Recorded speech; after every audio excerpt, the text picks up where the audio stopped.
The following story is considered the most vicious shark attack in history.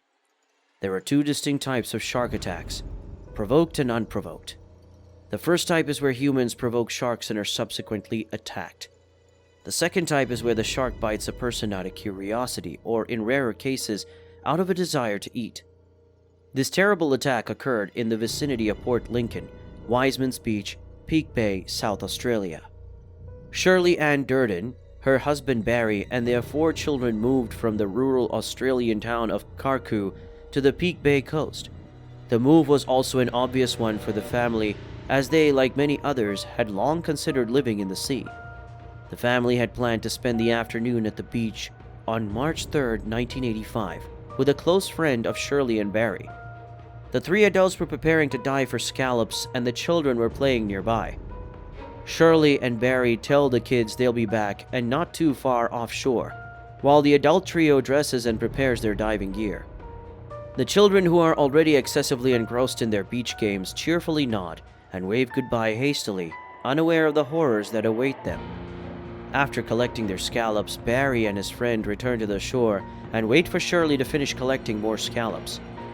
Shirley, who was fascinated by the spectacle and the whole experience, suddenly realizes that she has picked up many more scallops than she intended, and she begins to turn back toward her family. An extremely hungry great white shark, about 5 meters long, rises to the surface of the deep blue sea in search of its next meal. It uses its black eyes to scan the area and its remarkable ability to sense low-frequency vibrations in the water to detect objects such as injured fish. The great white continues to swim in Shirley's direction, desperately scanning the sea for movement. In a scene straight out of a horror movie, the shark aims and pierces, violently throwing Shirley into the air while holding her body in its jaws. The beast splashes through the water and clenches its jaws, even harder to keep hold of Shirley's body, crushing her torso with its huge jaw. The men and children, who are at that moment frozen in shock, watch helplessly as the beast continues its carnage on poor Shirley.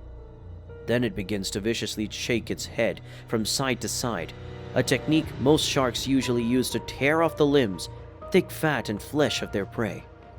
The water of the ocean turns red.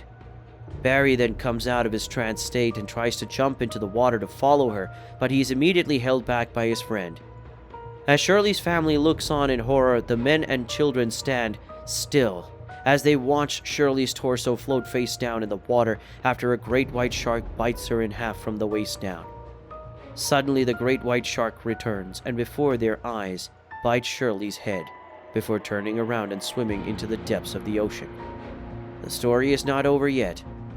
According to witnesses, rescuers tried to pull Shirley's remains from the water, but were unable to locate her body.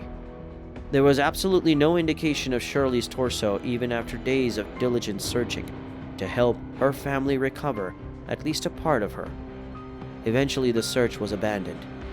Later, it was speculated that the shark returned for Shirley's body a third and final time to finish off what was left of her once and for all, leaving Barry and the children with nothing but the memories of the woman they all loved.